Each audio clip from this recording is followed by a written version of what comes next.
Hello అండి, welcome to Telugu officer channel. ఇవాళ మనం సెప్టెంబర్ 25వ తేదీకి సంబంధించిన కరెంట్ అఫైర్స్ గురించి చూద్దాం. మన ఫస్ట్ ఆర్టికల్ చూడండి, నీటి సంరక్షణ గురించి. ఇక్కడ ఏం చెప్తున్నారంటే రీసెంట్గా మినిస్ట్రీ ఆఫ్ జల్ శక్తి అన్నటువంటిది, దీని కింద ఉన్నటువంటి department of water resources, river development and Ganga రిజర్వనేషన్ అన్నటువంటిది మైనర్ ఇరిగేషన్ స్కీమ్కి సంబంధించి 6th సెన్సెస్ని రీసెంట్గా రిలీజ్ చేయడం జరిగింది. మనం ఆల్రెడీ కరెంట్ అఫైర్స్లో దీని గురించి కవర్ చేశామండి, మైనర్ ఇరిగేషన్ స్కీమ్స్కి సంబంధించి. ఆ రిపోర్ట్ ప్రకారం ఏం చెప్పింది, మన దేశంలో మొత్తం 23.14 మిలియన్ మైనర్ ఇరిగేషన్ స్కీమ్స్ అనేవి ఉన్నాయి. అందులోనూ మనం చూస్తే గ్రౌండ్ వాటర్ మీద, సర్ఫేస్ వాటర్ మీద ఎన్ని స్కీమ్స్ ఉన్నాయి అనేసి ఇక్కడ మనం గమనిస్తే చూడండి, గ్రౌండ్ వాటర్కి సంబంధించి మొత్తం 21.93 మిలియన్ స్కీమ్స్ ఉన్నాయి. అంటే మొత్తం దాంట్లో 94.8% గ్రౌండ్ వాటర్ మీదే ఉన్నాయి. సర్ఫేస్ వాటర్కి వచ్చేసరికి 1.21 మిలియన్ ఈ సర్ఫేస్ వాటర్ స్కీమ్స్ ఉన్నాయి. అంటే ఇది 5.2%. అయితే ఇందులోకి వచ్చేసరికి మైనర్ ఇరిగేషన్ స్కీమ్స్లో ఏ రాష్ట్రం మొదటి స్థానంలో ఉంది అంటే, ఏ రాష్ట్రంలో ఎక్కువగా ఈ మైనర్ ఇరిగేషన్ స్కీమ్స్ ఉన్నాయి అంటే అందులో మొదటి రాష్ట్రంలో వచ్చేసరికి ఉత్తరప్రదేశ్, తర్వాత స్థానంలోకి వచ్చేసరికి మహారాష్ట్ర అన్నటువంటిది ఉంది. 3వ స్థానంలోకి వచ్చేసరికి మధ్యప్రదేశ్, 4వ స్థానంలోకి వచ్చేసరికి తమిళనాడు ఉన్నాయి. అయితే ఇక్కడ మనం చూస్తే గ్రౌండ్ వాటర్ అంటే ఏమేమి వస్తాయి, డగ్ వెల్స్ కానివ్వండి, అలాగే షాలో ట్యూబ్ వెల్స్ ఏవైతే ఉంటాయో అవి కానివ్వండి, మీడియం ట్యూబ్ వెల్స్ కానివ్వండి, డీప్ ట్యూబ్ వెల్స్ కానివ్వండి, ఇవన్నీ కూడా గ్రౌండ్ వాటర్ కిందికి వస్తాయి. సర్ఫేస్ వాటర్ అంటే ఏంటి, సర్ఫేస్ ఫ్లోకి సంబంధించి లేదా సర్ఫేస్ లిఫ్ట్ స్కీమ్స్ ఏవైతే ఉంటాయో అవన్నీ కూడా ఈ సర్ఫేస్ వాటర్ స్కీమ్స్ కిందికి వస్తాయి. అయితే ఇక్కడ మనం చూసుకుంటే ఫస్ట్ టైం ఈ మైనర్ ఇరిగేషన్ స్కీమ్స్కి సంబంధించిన ఓనర్ జెండర్ని కూడా, అంటే దాని ఇన్ఫర్మేషన్ని కూడా రిలీజ్ చేయడం జరిగింది. అంటే ఇక్కడ చూస్తే ఇండివిజువల్గా ఎవరైతే ఈ స్కీమ్స్ని కలిగి ఉన్నారో అందులో 18.1% మంది ఉమెన్ ఉన్నారు. అంతేకాకుండా మనం గమనిస్తే 60.2% స్కీమ్స్ సింగిల్ సోర్స్ అనమాట ఫినాన్స్కి సంబంధించి. అలాగే 39.8% స్కీమ్స్కి వచ్చేసరికి ఫినాన్స్ అన్నటువంటిది ఒకటి లేదా అంతకన్నా ఎక్కువ సోర్స్ నుంచి వస్తుంది. అందులోనూ మనం చూస్తే ఈ మెజారిటీ ఆఫ్ ద స్కీమ్స్ ఏవైతే ఇండివిజువల్ స్కీమ్స్ ఉన్నాయో అందులో 79.5% ఇండివిజువల్ ఫార్మర్స్కి సంబంధించినటువంటివే ఉన్నాయి. అయితే ఇక్కడ చూస్తే ఈ మైనర్ ఇరిగేషన్ స్కీమ్స్కి సంబంధించిన ఈ 6th సెన్సెస్లో ఏమేం క్యాలిక్యులేట్ చేశారు, ఒకటి డీప్ ట్యూబ్ వెల్స్ అన్నటువంటివి, రెండవది medium tube wells, 3 shallow tube wells, 4 dug wells. ఇవి కాకుండా సర్ఫేస్ ఫ్లో మరియు సర్ఫేస్ లిఫ్ట్, ఇలాగా మైనర్ ఇరిగేషన్ స్కీమ్స్ని కేటగరైజ్ చేశారు. అయితే ఇక్కడ మనం గమనించాల్సింది ఏంటి, ఇది ఇరిగేషన్ సెన్సెస్ అనేటటువంటి ఒక సెంట్రలీ స్పాన్సర్డ్ స్కీమ్ కింద ఈ సెన్సెస్ని కండక్ట్ చేయటం జరిగింది. అయితే దీని ద్వారా planners, policy makers, research scholars, అలాగే అగ్రికల్చర్ మరియు గ్రౌండ్ వాటర్ సైంటిస్టులు ఎవరైతే ఉంటారో వాళ్ళు, అలాగే అడ్మినిస్ట్రేటర్స్, ఇలా వివిధ రకాల పర్సన్స్ మన దేశంలో అగ్రికల్చర్కి సంబంధించి, అలాగే ఇరిగేషన్ని డెవలప్ చేయడానికి, మన అగ్రికల్చరల్ ఎకానమీని పెంపొందించడానికి ఈ రిపోర్ట్ని యూజ్ చేసుకోవటానికి వీలుగా దీన్ని తీసుకురావటం జరిగింది. అయితే ఇక్కడ మనం గమనించండి, మన మొత్తం భూభాగంలో భూమి యొక్క నీటిలో మొత్తం 97% సెలైన్ వాటరే ఉంది. ఫ్రెష్ వాటర్ 3% ఉంటే ఆ ఫ్రెష్ వాటర్లో మళ్ళీ 68% ఐస్ క్యాప్స్ మరియు గ్లేషియర్స్ రూపంలో ఉన్నాయి. గ్రౌండ్ వాటర్ ఏమో 30%, మిగిలినవేమో 0.9%. అయితే ఈ 0.9%లో మళ్ళీ సర్ఫేస్ వాటర్ 0.3%, ఆ 0.3%లో లేక్స్లో 87%, స్వాంప్స్లో 11%, రివర్స్ కేవలం 2% నీటిని మాత్రమే కలిగి ఉన్నాయి. ఇవన్నీ మనము సర్ఫేస్ వాటర్, ఫ్రెష్ సర్ఫేస్ వాటర్కి సంబంధించి చెప్పుకుంటాం. అయితే ఇక్కడేంటి, భూగర్భ జలాలని ఇష్టం వచ్చినట్టుగా తోడేయటం వల్ల భూగర్భ జలాలు అనేవి కనుమరుగవుతున్నాయి. అలాగే మనకి నీటి కొరత అనేటటువంటిది పెరుగుతోంది. కాబట్టి మనం చూస్తే ఇప్పుడు చిన్న నీటిపారుదల వనరుల గణాంకాల కోసం దేశవ్యాప్తంగా కేంద్ర జలశక్తి శాఖ అధ్యయనం చేపట్టింది. దాని ప్రకారం బోర్లు, చెరువులు, కుంటలు, బావులు ఇలా అన్నీ కలిపి మన భారతదేశంలో 2.3 కోట్ల చిన్న నీటిపారుదల వనరులు అనేవి ఉన్నాయి. ఇక్కడ మనం గమనిస్తే వ్యవసాయంలో భూగర్భ జలాలకి సంబంధించి వాటిని బయటికి తీయటానికి మనము సౌర విద్యుత్, పవన విద్యుత్ ఇలాంటి పునరుత్పాదక ఇంధన వనరుల్ని వాడుకోవచ్చు.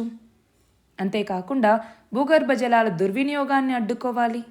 ప్రతి వర్షపు నీటిని కూడా భూమిలోకి ఇంకేలాగా చూసుకోవాలి. అంటే భూగర్భ జలాల మీద ఒత్తిడి అనేది తగ్గించాలి. దీనికి సంబంధించి ప్రజల్లో అవగాహన కల్పించాలి. విద్యుత్ ఉత్పత్తికి సంబంధించి శిలాజ ఇంధనాల్ని ఎక్కువగా వాడాల్సిన అవసరాన్ని తగ్గించి సౌర విద్యుత్, అలాగే పవన విద్యుత్ ఇలాంటి రెన్యూవబుల్ ఎనర్జీ రిసోర్సెస్కి వెళ్ళొచ్చు. అంటే ఇక్కడ మనం చూస్తే జల వనరుల్ని ఇష్టం వచ్చినట్టుగా వాడుకోకుండా వాటిని సంరక్షించటం ద్వారా, భూగర్భ జలాల్ని పెంచటం ద్వారా మనము భవిష్యత్తులో నీటి కొరతని ఎదుర్కోకుండా ఇది కాపాడుతుంది. మన నెక్స్ట్ ఆర్టికల్ చూడండి. మనం చూస్తే అక్టోబర్ 5వ తేదీ నుంచి నవంబర్ 19వ తేదీ వరకు మన దేశంలో గుజరాత్లోని అహ్మదాబాద్లో ఉన్నటువంటి నరేంద్ర మోదీ స్టేడియం ఏదైతే ఉందో అక్కడ క్రికెట్ ప్రపంచ కప్ అనేటటువంటిది మొదలవబోతోంది.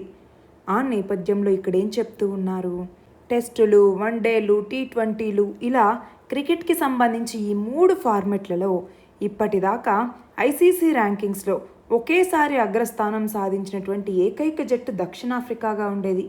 కానీ ఇప్పుడు మన భారతదేశం నిలిచింది. చూడండి, టెస్టులకు సంబంధించి, T20కి సంబంధించి, వన్డేకి సంబంధించి వీటన్నింటిలో కూడా ఇప్పుడు మనం నెంబర్ 1గా ఉన్నాము. అయితే ఇప్పటిదాకా టెస్టులు, T20లో నెంబర్ 1గా ఉంటే రీసెంట్గా ఆస్ట్రేలియా మీద తొలి వన్డేలో విజయం సాధించింది.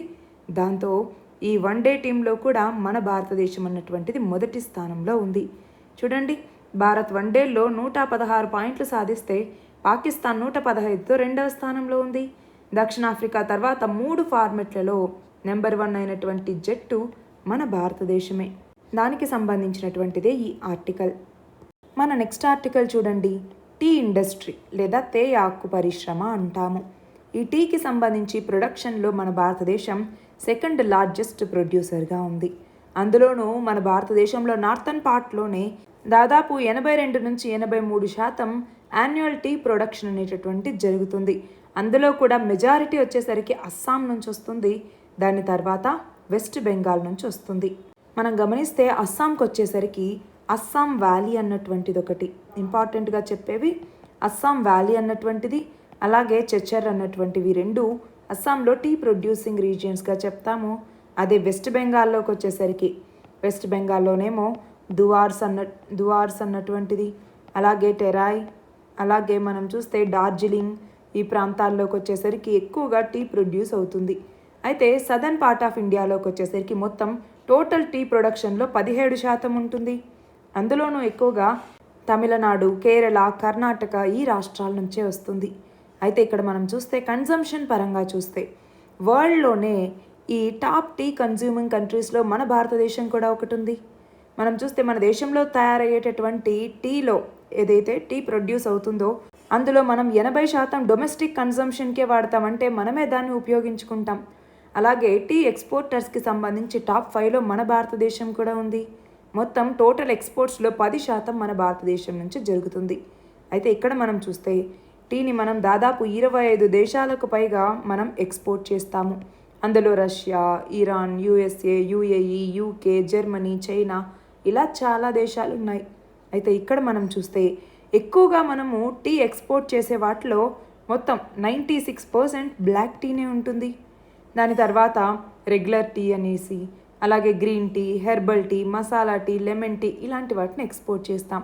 అయితే ఇందులో ప్రపంచంలోనే ఫైనెస్ట్ టీకి సంబంధించి ఇండియన్ అస్సాం టీ, అలాగే డార్జిలింగ్ టీ, నీలగిరి టీ వీటిని చెప్తూ ఉంటాము. ఎందుకంటే వాటి యొక్క స్ట్రాంగ్ జియోగ్రఫికల్ ఇండికేషన్స్ వల్ల హెవీ ఇన్వెస్ట్మెంట్ అనేది అక్కడ టీ ప్రాసెసింగ్ యూనిట్స్లో చేస్తూ ఉంటారు. కంటిన్యూస్ ఇన్నోవేషన్ అనేది ఉంటుంది. అలాగే ప్రోడక్ట్ మిక్సింగ్ అనేది సరిగ్గా ఉంటుంది. అలాగే స్ట్రాటజిక్ మార్కెట్ ఎక్స్పాన్షన్ అన్నటువంటిది ఇక్కడ ఉంది. అయితే ఇక్కడ మనం గమనిస్తే డార్జిలింగ్ టీ ఏదైతే ఉందో ఈ డార్జిలింగ్ టీకి జాగ్రఫికల్ ఇండికేషన్ ట్యాగ్ అనేటటువంటిది వచ్చింది. అలా మనం చూస్తే ఫస్ట్ GI ట్యాగ్ని పొందినటువంటి టీ అనమాట ఇది. దీన్నే చంపాగ్నే ఆఫ్ టీస్ అని కూడా పిలుస్తూ ఉంటారు. ఇది కాకుండా డార్జిలింగ్ టీలో 2 వేరియంట్స్ ఉన్నాయి, గ్రీన్ టీ మరియు వైట్ టీ. వీటికి కూడా GI ట్యాగ్స్ అనేవి ఉన్నాయి.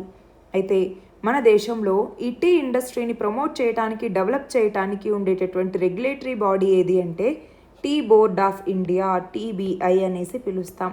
టీ బోర్డ్ ఆఫ్ ఇండియా అనేసి. ఈ టీ బోర్డ్ ఆఫ్ ఇండియా అన్నటువంటిది statutory body, ministry of commerce కింద ఇది పనిచేస్తుంది. దీన్ని 1953 సంవత్సరంలో నెలకొల్పారు. 1954 నుంచి ఇది పనిచేస్తుంది. అయితే ఇందులోకి వచ్చేసరికి 31 మెంబర్స్ ఉంటారు. అందులో పార్లమెంట్ మెంబర్స్ ఉంటారు, టీ ప్రొడ్యూసర్స్ ఉంటారు, టీ ట్రేడర్స్, అలాగే టీ బ్రోకర్స్ ఉంటారు, అలాగే కన్జ్యూమర్స్, గవర్నమెంట్ రిప్రజెంటేటివ్స్, వీళ్ళందరూ కూడా ఇందులో ఉంటారు. అయితే ఈ బోర్డుని ప్రతి 3 సంవత్సరాలకు ఒకసారి రీకాన్స్టిట్యూట్ చేస్తూ ఉంటారు. అయితే ఇక్కడ మనం చూస్తే టీని మనము ఎక్కువగా అంటే టీ ప్రొడక్షన్ని పెంచడానికి మనం తీసుకొచ్చిన ఇనిషియేటివ్స్ ఏంటి అంటే, ఒకటి ఈ ప్యాకేజింగ్ అన్నటువంటిది మరింతగా దాన్ని ఇంప్రూవ్ చేయటం, అలాగే డొమెస్టిక్ ఎక్స్పోర్టర్స్కి ఈ సబ్సిడీస్ లాంటివి అందించటం, అలాగే టీ డెవలప్మెంట్ మరియు ప్రమోషన్ స్కీమ్ అనేసి 2021 నవంబర్లో దీన్ని లాంచ్ చేయటం జరిగింది. దీని కింద 7 కాంపోనెంట్స్ ఉంటాయన్నమాట. అంటే ఈ స్మాల్ టీ ఫార్మర్స్కి ప్లాంటేషన్ డెవలప్మెంట్ని నేర్పించటం, నార్త్ ఈస్ట్ ఇండియాలో సెక్టార్ స్పెసిఫిక్ యాక్షన్ ప్లాన్స్ని చేపట్టడం, మార్కెట్ ప్రమోషన్ని చేపట్టడం, వర్కర్స్ యొక్క వెల్ఫేర్, అలాగే R&Dకి సంబంధించి రెగ్యులేటరీ రిఫార్మ్స్ తీసుకురావటం, ఆన్లైన్ లైసెన్సింగ్, అలాగే ఎస్టాబ్లిష్మెంట్ ఎక్స్పెన్సెస్కి సంబంధించి ఇలా మొత్తం 7 కాంపోనెంట్స్ ఈ స్కీమ్ కింద ఉంటాయి. అది కాకుండా చాయ్ సహయోగ్ అనేటటువంటి ఒక మొబైల్ యాప్ని కూడా తీసుకురావటం జరిగింది, చాయ్ సహయోగ్ అనేసి. అయితే ఇక్కడ మనం చూస్తే టీకి సంబంధించి ఇది ట్రాపికల్ మరియు సబ్ ట్రాపికల్ ఈ క్లైమేట్లో ఇది పెరుగుతుంది. టెంపరేచర్ ఏమో 20 నుంచి 30 డిగ్రీస్ ఇలా ఉండాలన్నమాట. రెయిన్ఫాల్ ఏమో 150 నుంచి 300 సెంటీమీటర్స్ ఇలా ఉండొచ్చు. సాయిల్ వచ్చేసరికి స్లైట్గా యాసిడిక్ సాయిల్లో ఈ కల్టివేషన్ ఎక్కువగా జరుగుతుంది. అయితే సిగ్నిఫికెన్స్ ఏంటి? అయితే ఇక్కడ ఇంకొకటి మనం గమనించాల్సిన ఇంపార్టెంట్ విషయం ఏంటంటే, మనకి సస్టైనబుల్ డెవలప్మెంట్ గోల్స్ అనేసి ఉన్నాయి. ఈ సస్టైనబుల్ డెవలప్మెంట్ గోల్స్కి ఈ టీ ఇండస్ట్రీ ఏదైనా కాంట్రిబ్యూట్ చేస్తుందా? గమనించాలి. టీ ఇండస్ట్రీ అనేది సస్టైనబుల్ డెవలప్మెంట్ గోల్స్కి ఏదైనా కాంట్రిబ్యూట్ చేస్తుందా అనేసి మనం చూస్తే అవును. గోల్ 1 ఏదైతే ఉందో, ఏంటి గోల్ 1? ఎక్స్ట్రీమ్ పావర్టీని తగ్గించటం దానికి. రెండవది ఏంటి?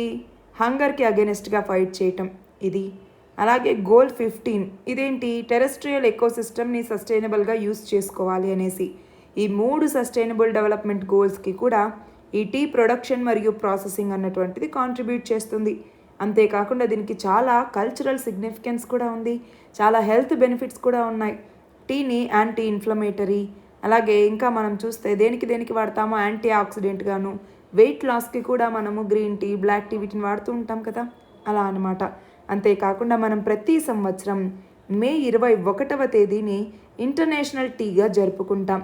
2019 సంవత్సరంలో డిసెంబర్లో యునైటెడ్ నేషన్స్ జనరల్ అసెంబ్లీ అన్నటువంటిది ప్రతి సంవత్సరం మే 21వ తేదీని మనం ఇంటర్నేషనల్ టీ డేగా జరుపుకోవాలన్నట్టుగా నిర్ణయించింది. అయితే ఇంకొకటి గమనించాలి, మే 21వ తేదీని మనము యాంటీ టెర్రరిజం డేగా కూడా జరుపుకుంటాం. అయితే ఈ టీ ప్రొడక్షన్కి సంబంధించి 1 డిస్ట్రిక్ట్ 1 ప్రోడక్ట్ అన్నటువంటి స్కీమ్ మీకు గుర్తుంటే, 1 డిస్ట్రిక్ట్ 1 ప్రోడక్ట్ అన్నటువంటి స్కీమ్ కానివ్వండి, అలాగే అరోమా అన్నటువంటిది. అరోమా అంటే ఏంటి? ఇందులో ఏ అంటే అసిస్టెన్స్, ఆర్ అంటే ఎనర్జైజ్ అనేసి, అంటే ఇన్ఫ్రాస్ట్రక్చర్ లాంటి వాటిని పెంపొందించటం, 3 ఆర్గానిక్, 4 మోడర్నైజేషన్, 5 అడాప్టబిలిటీ అంటాము. ఈ అరోమా అన్నటువంటిది దీని ద్వారా టీ సెక్టార్ని మరింత ప్రాఫిటబుల్గా, సస్టైనబుల్గా తయారు చేయడానికి మన భారతదేశం ఇనిషియేటివ్స్ తీసుకుంది. మన నెక్స్ట్ ఆర్టికల్ చూడండి. మన దేశానికి మరియు కెనడాకి మధ్య రీసెంట్గా వివాదం అనేది జరుగుతోంది. మనం చూస్తే నిజ్జర్ కేసులో 2 దేశాల మధ్య కూడా అక్కడి ప్రధాని మన దేశం మీద ఆరోపణలు చేయటం కానివ్వండి, ఆ తర్వాత వీసాని రిజెక్ట్ చేయటం, మన దేశం అక్కడి వాళ్ళకి వీసా జారీని నిలిపివేయటం కానివ్వండి, ఇలాంటివన్నీ జరుగుతున్నాయి. ఈ నేపథ్యంలో అసలు ఏం జరిగిందన్నటువంటిది చూడండి. ఖలిస్తాన్ టైగర్ ఫోర్స్ అధినేత అయినటువంటి హర్దీప్ సింగ్ నిజ్జర్, ఇతన్ని జూన్ 18వ తేదీన కెనడాలో హత్య చేయటం జరిగింది. ఆ తర్వాత ఆగస్టు 12వ తేదీన అక్కడ ఉన్నటువంటి బ్రిటిష్ కొలంబియాలో ఉండే లక్ష్మీనారాయణ ఆలయం మీద ఖలిస్తానీ ఉగ్రవాదులు దాడి చేశారు. అయితే దాని తర్వాత ఈ నిజ్జర్ యొక్క హత్యలో భారతదేశ పాత్ర మీద దర్యాప్తు చేయాలన్నట్టుగా ఆ ఆలయ గోడల మీద పోస్టర్లను అతికించడం జరిగింది. అయితే దాని తర్వాత మన దేశంలో G20 సమావేశం అనేది జరిగింది. దానికి కెనడా ప్రధాని హాజరవ్వటం, అంటే అంటున్నట్టుగా వ్యవహరించటం. దాని తర్వాత ఈ నెల 18వ తేదీన కెనడా ప్రధాని అయినటువంటి జస్టిన్ ట్రూడో అక్కడి పార్లమెంట్లో తమ దేశ పౌరుడైనటువంటి హర్దీప్ సింగ్ నిజ్జర్ హత్య వెనకాల భారత ప్రభుత్వ ఏజెంట్ల యొక్క హస్తం ఉండొచ్చు అన్నట్టుగా ఆరోపణలు చేయటం జరిగింది.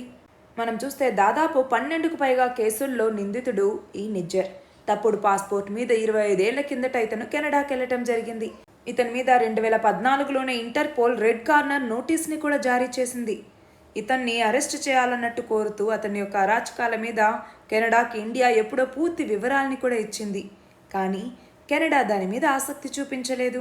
అంతేకాకుండా అతనికి తమ దేశ పౌరసత్వాన్ని కూడా ఇచ్చాయి. అయితే అలాంటి ఇతన్ని ఇప్పుడు కెనడా సపోర్ట్ చేస్తూ రావటానికి ముఖ్య కారణం ఏంటి అంటే సిక్కుల యొక్క ఓటు బ్యాంకుకు సంబంధించి. ఎందుకు అంటే కెనడాలో దాదాపు 7 లక్షల మంది సిక్కులు ఉన్నారు. రాబోయే ఎన్నికల్లో సిక్కుల యొక్క ఓట్లు కూడా జస్టిన్ ట్రూడోకి చాలా అవసరం. అందుకే వాళ్ళకి ఆపోజిట్గా ఈయన వెళ్ళట్లేదు. అయితే ఇక్కడ మనం గమనిస్తే ఇంకొకటి ఏంటి అంటే మనం చూస్తే కౌన్సిలర్ జనరల్ ఆఫ్ ఖలిస్తాన్గా సూర్జన్ సింగ్ గిల్ ఇతను 1982లో కెనడాలో ఉన్నటువంటి వాంకోవర్లో ఒక ప్యారలల్ గవర్నమెంట్ని తీసుకురావటం జరిగింది. అంతేకాకుండా ఖలిస్తానీ పాస్పోర్ట్లను జారీ చేయటం లాంటి పనులు కూడా చేశారు. అంతేకాకుండా పంజాబ్లో 2 పోలీసుల్ని చంపి తల్వీందర్ సింగ్ పర్మార్ ఇతను కెనడాకి పారిపోవటం జరిగింది. అయితే అతన్ని మళ్ళీ ఇండియాకు అప్పగించేందుకు అప్పటి కెనడా ప్రధానమంత్రి ఇప్పటి ప్రధానమంత్రికి తండ్రి అయినటువంటి పిరే ట్రూడో ఈయన నిరాకరించటం జరిగింది.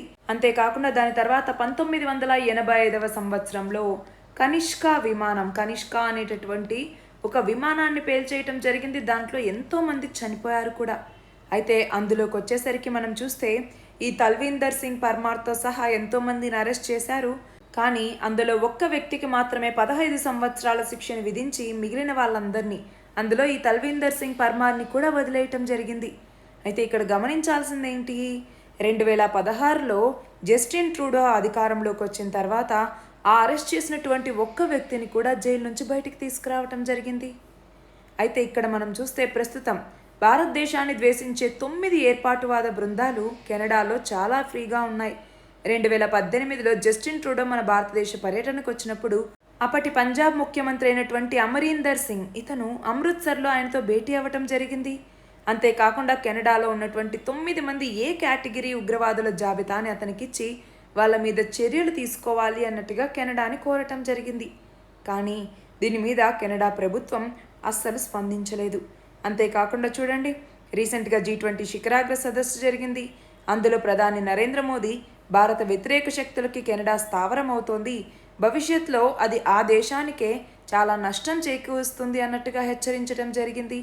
అలాంటి నేపథ్యంలో కెనడాలో ఉగ్రవాదాన్ని నిర్మూలించడానికి మిగిలిన దేశాలన్నీ ముందుకు రావాలి అన్నట్టుగా ఈ ఆర్టికల్. మన నెక్స్ట్ ఆర్టికల్ చూడండి.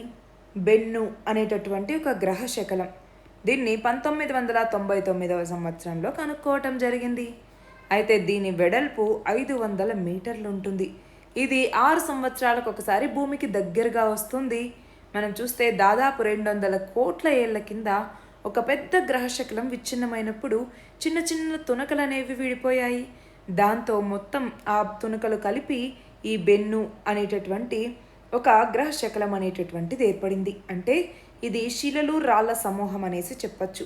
అయితే దీని నుంచి నమూనాల్ని సేకరించడం కోసం ఒసైరస్ రెక్స్ అనేటటువంటి దాన్ని 2016వ సంవత్సరం సెప్టెంబర్లో ఎవరు ప్రయోగించారు? నాసా ప్రయోగించింది. అయితే ఈ ప్రాజెక్ట్కి అయినటువంటి వ్యయం $100 కోట్ల. అయితే ఈ ఒసైరస్ రెక్స్ అన్నటువంటిది 2018వ సంవత్సరంలో బెన్నును చేరింది. 2 ఏళ్ల పాటు దాని చుట్టూ పరిభ్రమించి 2020వ సంవత్సరంలో అది బెన్ను ఉపరితలం మీదకెళ్ళి రోబోటిక్ హస్తం సహాయంతో వాక్యూమ్ని ఉపయోగించడం ద్వారా అక్కడి నమూనాలను సేకరించింది. వాటిని ఒక చిన్న టైర్ పరిమాణంలో చూడండి, ఇక్కడ ఉన్నటువంటి ఒక టైర్ పరిమాణంలో ఉండేటటువంటి ఒక శాంపిల్ కాప్సూల్లో భద్రపరిచింది. అందులో దాదాపు ఒక 250 గ్రాముల మేర నమూనాన్ని సేకరించింది. దాని తర్వాత అది భూమి మీదికి రావటం జరిగింది. అలా 2016 నుంచి ఇప్పుడు 2023 వరకు అంటే దాదాపు ఈ 7 ఏళ్ల ప్రయాణంలోకి వచ్చేసరికి సుమారు 620 కోట్ల కిలోమీటర్లు ఈ ఒసైరస్ రెక్స్ అన్నటువంటిది ప్రయాణించింది.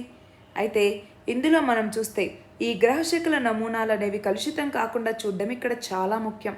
అంటే జడవాయువైనటువంటి నైట్రోజన్తో కూడినటువంటి వాతావరణంలో దీన్ని భద్రపరచడం జరుగుతుంది. అయితే ఈ నమూనాల్లో గ్రహాంతర జీవులు ఏమీ ఉండవు అన్నట్టుగా శాస్త్రవేత్తలు చెప్తున్నారు. అంటే అంతరిక్షంలో చాలా రేడియోధార్మిక వాతావరణం ఉంటుంది కాబట్టి అక్కడ అవేవి మనుగడ సాగించే అవకాశం లేదు అన్నట్టుగా ఇక్కడ శాస్త్రవేత్తలు చెప్తున్నారు. అయితే ఇక్కడ గమనించాల్సిందేంటి, ఈ గ్రహశకలమే ఎందుకు, బెన్నూనే అసలు మనం ఎందుకు ఎంచుకున్నాము అంటే మన సౌర కుటుంబం సోలార్ సిస్టమ్ ఏర్పడినప్పుడు ఏర్పడినటువంటి పదార్థంతో ఈ బెన్ను అనేది రూపొందుంటుంది అన్నట్టుగా శాస్త్రవేత్తలు అనుకుంటున్నారు. ఇప్పుడు దీన్ని గనక పరిశోధిస్తే 450 కోట్ల ఏళ్ల కిందట సౌర కుటుంబం పుట్టుకకు సంబంధించి కొత్త విషయాలు మనం తెలుసుకోవచ్చు. అంతేకాకుండా ఈ బెన్ను అన్నటువంటిది కర్బన పదార్థాలు బాగా ఉండే కార్బొనేషియస్ తరగతి గ్రహశకలం. అలాంటి ఖగోళ వస్తువులు అనేవి గ్రహాణ నిర్మాణంలో ఒక ఇటుకల్లా పనిచేసి ఉంటాయి అన్నట్టుగా చాలామంది అనుకుంటున్నారు.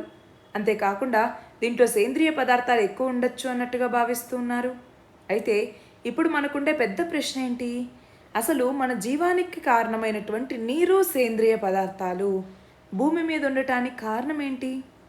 100 కోట్ల ఏళ్ల కింద బెన్ను లాంటి గ్రహశకలాలు వీటిని భూమి మీదకి చేరేసి ఉండొచ్చు అన్నట్టుగా శాస్త్రవేత్తలు అనుకుంటున్నారు. దాన్ని ఇప్పుడు ఈ ఒసైరస్ రెక్స్ తీసుకొచ్చినటువంటి నమూనాల ద్వారా తెలుసుకునేటటువంటి అవకాశం అనేది ఉంది. అయితే ఇప్పుడు భూమికి చేరువలో ఈ శాంపిల్ క్యాప్సూల్ని జారవిడిచిన తర్వాత ఈ ఒసైరిస్ రెక్స్ అన్నటువంటిది ఇంకొక యాత్రను మొదలుపెట్టింది. దాని పేరే ఒసైరిస్ ఎపెక్స్ అన్నటువంటిది. ఇది 2029వ సంవత్సరంలో అపోఫిస్ అనేటటువంటి గ్రహ శకలాన్ని చేరుకోబోతోంది. మన నెక్స్ట్ ఆర్టికల్ చూడండి. నిన్న జరిగినటువంటి మన్ కీ బాత్లో మాట్లాడుతూ భారత్ పశ్చిమాసియా ఐరోపా నడవ అన్నటువంటిది రాబోయే కొన్ని వందల ఏళ్ల పాటు ప్రపంచ వాణిజ్యానికి చాలా కీలకంగా మారబోతోంది అన్నట్టుగా ఇక్కడ చెప్పడం జరిగింది. అంతేకాకుండా చంద్రయాన్ 3 విజయవంతం అవ్వటం, ఆ తర్వాత G20 సదస్సు అనేది ఘనంగా పూర్తవటం, దాని తర్వాత ఇక్కడ మనం చూస్తే G20లో ఆఫ్రికన్ యూనియన్ అన్నటువంటిది చేరటం, దాని తర్వాత భారత్ మండపం అన్నటువంటిది తీసుకురావటం, దాని తర్వాత రీసెంట్గా చూస్తే ఇంటర్నేషనల్ క్రికెట్ స్టేడియంని ప్రారంభించటం, అలాగే నెక్స్ట్ అక్టోబర్ 2వ తేదీన గాంధీ జయంతిని జరుపుకోవటం కానివ్వండి, ఈ నెల 27వ తేదీన ప్రపంచ పర్యాటక దినోత్సవాన్ని మనం జరుపుకుంటూ ఉన్నాము. అలాగే ఇక్కడ ఒకరి గురించి మాట్లాడడం జరిగింది. 21 ఏళ్ల జర్మనీ యువతి అయినటువంటి కష్మి. ఈమె చూపు లేకపోయినా వివిధ భారతీయ భాషల్లో పాటలు పాడుతూ ఉన్నారు. అలాగే నైనిటాల్లో మారుమూల ప్రాంతాల్లో పిల్లల కోసం గుర్రం మీద ఒక సంచార గ్రంథాలయాన్ని యువకులు నడిపిస్తూ ఉండటం, ఇలాంటి చాలా విషయాల గురించి మాట్లాడడం జరిగింది. సో ఈ నేపథ్యంలో మనము ఇక్కడ చూడండి, ఇండియా మిడిల్ ఈస్ట్ యూరప్ కారిడార్కి సంబంధించి ఇండియా నుంచి ఇక్కడ చూడండి యూరప్ వరకు ఇది కనెక్ట్ చేస్తుంది. మధ్యలో ఈ మిడిల్ ఈస్ట్, అది కూడా సౌదీ అరేబియా, UAE వీటన్నింటినీ ఇది కనెక్ట్ చేస్తుంది. దీని కింద సముద్ర మార్గం అలాగే రైలు మార్గం ఈ రెండింటినీ కూడా నిర్మిస్తారు. అలాగే చంద్రయాన్ 3 గురించి డీటెయిల్డ్గా మనం తెలుసుకోవాలి. ఆఫ్రికన్ యూనియన్ 55 దేశాల సభ్యత్వం ఉన్నటువంటి ఈ ఆఫ్రికన్ యూనియన్ ఇప్పుడు G20లోకి వచ్చింది. దీని ద్వారా పాపులేషన్ వైజ్ గాను, GDP వైజ్ గాను, ట్రేడ్ వైజ్ గాను ఈ G20 అన్నటువంటిది చాలా ముందుకెళ్తుంది. అలాగే భారత్ మండపం అన్నటువంటిది రీసెంట్గా G20 సదస్సు ఇక్కడే నిర్వహించారు. అలాగే రీసెంట్గా ఈ భారత్ మండపం కన్నా పెద్దదైనటువంటి యశోభూమి అన్నటువంటి దాన్ని ప్రారంభించటం జరిగింది. అవునా, ఇప్పుడు న్యూస్లో చాలా వరకు ఉన్నాయండి. వాటన్నింటినీ కూడా మనం కవర్ చేయాల్సిందే. గాంధీ జయంతికి సంబంధించి చూసుకోవాలి. ప్రపంచ పర్యాటక దినోత్సవంని ఎప్పుడు జరుపుకుంటాము? సెప్టెంబర్ 27వ తేదీన. అయితే టూరిజంకి సంబంధించి మనం తీసుకొచ్చినటువంటి ఇనిషియేటివ్స్ ఏంటని చూసుకోవాలి. ఈ G20 సందర్భంగా ఈ గ్లోబల్ బయోఫ్యూయల్ అలయన్స్ని తీసుకొచ్చారు, దాని గురించి చూడాలి. ఇవన్నీ కూడా డీటెయిల్డ్గా నోట్స్ చేసి పెట్టుకోవాలి. ఎగ్జామ్ పర్పస్లో ఇవన్నీ కూడా చాలా ఇంపార్టెంట్. మనకి దేనికి సంబంధించి అయినా ఎక్కువ అడగచ్చు. పైగా ఈ ఇయర్ ఎగ్జామ్లో చాలా ఎక్కువ కరెంట్ అఫైర్స్ ఉన్నాయి. సో వాటన్నింటినీ కవర్ చేసుకుంటూ నీట్గా నోట్స్ చేసి పెట్టుకోండి. రివైజ్ చేసుకోవడానికి చాలా ఈజీ అవుతుంది మీకు. నెక్స్ట్ చూడండి, మన దేశవ్యాప్తంగా ఒకేసారి 9 Vande Bharat semi high speed ఎక్స్ప్రెస్లని మన ప్రధాని నరేంద్ర మోదీ ప్రారంభించడం జరిగింది. మనం చూస్తే మన భారతదేశంలో తెలంగాణ, ఏపీతో సహా 11 రాష్ట్రాల మధ్య ఆధ్యాత్మిక పర్యాటక ప్రదేశాలని కలిపే 9 ఈ వందే భారత్ హై స్పీడ్ ఎక్స్ప్రెస్లని వీడియో కాన్ఫరెన్స్ పద్ధతిలో ప్రారంభించడం జరిగింది. అయితే ఇక్కడ మనం చూస్తే ఇప్పుడు ఈ వందే భారత్ ఎక్స్ప్రెస్లకు సంబంధించి ఇప్పటికే ఈ 25 రైళ్లలో 1.11 కోట్ల మంది ప్రయాణించారు. అలాగే చూడండి, కాచిగూడ యశ్వంత్పూర్ మధ్య ఈ వందే భారత్ రైలు ప్రారంభమనేటటువంటిది అయింది. అలాగే రీసెంట్గా హైదరాబాద్ మరియు విజయవాడ మధ్య ఈ వందే భారత్ ఎక్స్ప్రెస్ అన్నటువంటిది మొదలైంది. నెక్స్ట్ చూడండి, భారతదేశం బయట అంటే విదేశాల్లో నిర్మించినటువంటి అతిపెద్ద హిందూ దేవాలయం అన్నటువంటిది అమెరికాలో నిర్మించటం జరిగింది. ఇక్కడ న్యూజెర్సీలో. చూడండి, ఇక్కడ రాబిన్స్విల్లే టౌన్షిప్లో 2011 నుంచి దీన్ని నిర్మిస్తున్నారు. మొత్తం 183 ఎకరాల్లో అక్షర్ ధామ్ అనేటటువంటి పేరుతో ఈ ఆలయాన్ని నిర్మిస్తున్నారు. ఇందులో మొత్తం 10,000 విగ్రహాలు, శిల్పాలు ఉంటాయన్నట్టుగా అంచనా వేస్తున్నారు. అలాగే ఒక ప్రధాన గర్భగుడి, 12 ఉపాలయాలు, 9 శిఖరాలతో పాటు ఒక భారీ గుమ్మటాన్ని కూడా ఇందులో ఏర్పాటు చేస్తున్నారు. అలాగే ఇక్కడ గమనించాల్సిన ఇంకొక ఇంపార్టెంట్ విషయం ఏంటి అంటే, ఇక్కడ ఉండేటటువంటి ఒక బావి, దాని పేరే బ్రహ్మకుండ్ అన్నటువంటిది. దీని యొక్క ప్రత్యేకత ఏంటి అంటే, ప్రపంచవ్యాప్తంగా దాదాపు 300 నదుల నుంచి సేకరించినటువంటి నీటిని అందులో ఉంచారు. మనం చూస్తే 2011 నుంచి దీని నిర్మాణం జరుగుతోంది, అవునా? ఆ ఆలయ నిర్మాణానికి లక్షల మంది వాలంటీర్లు తమ సహాయ సహకారాల్ని అందించారు. అయితే దీనిని అక్టోబర్ 8వ తేదీన అధికారికంగా ప్రారంభించబోతున్నారు. మన నెక్స్ట్ ఆర్టికల్ చూడండి. ఇవాల్టి నుంచి భారత్ మరియు అమెరికా మధ్య సంయుక్త సైనిక విన్యాసాలు అనేవి జరగబోతూ ఉన్నాయి. వాటి పేరేంటి? యుద్ధ అభ్యాస్ అన్నటువంటివి. యుద్ధ అభ్యాస్ 2023 అనే పేరు మీద దీన్ని నిర్వహించబోతున్నారు. ఇందులో భారత్కి చెందినటువంటి 350 మంది సైనిక బృందం ఇప్పటికీ అలస్కాకి చేరుకోవటం జరిగింది.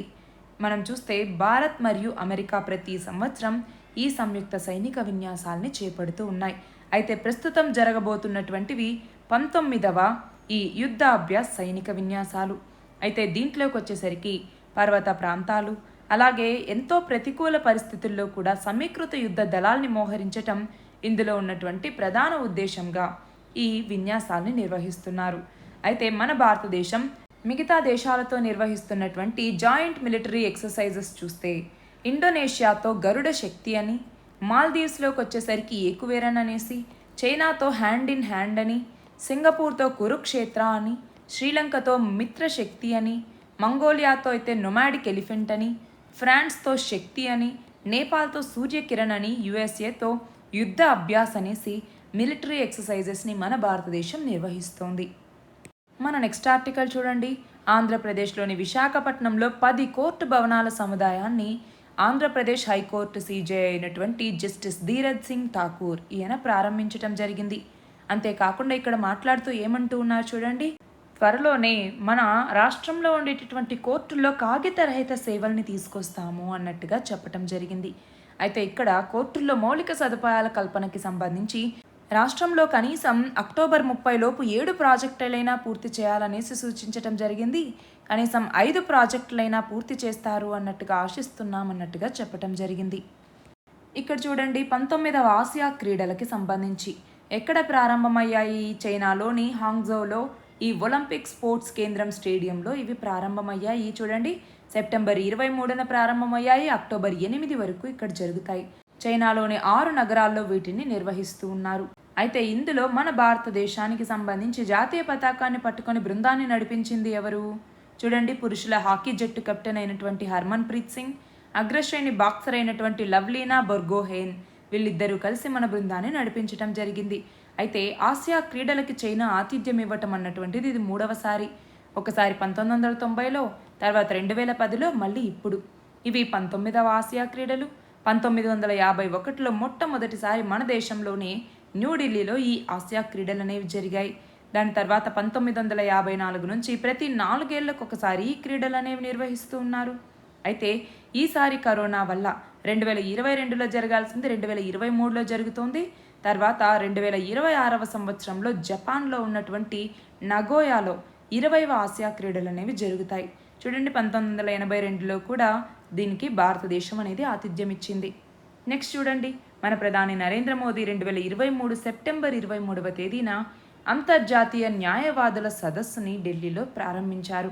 దీన్ని బార్ కౌన్సిల్ ఆఫ్ ఇండియా అన్నటువంటిది నిర్వహిస్తుంది.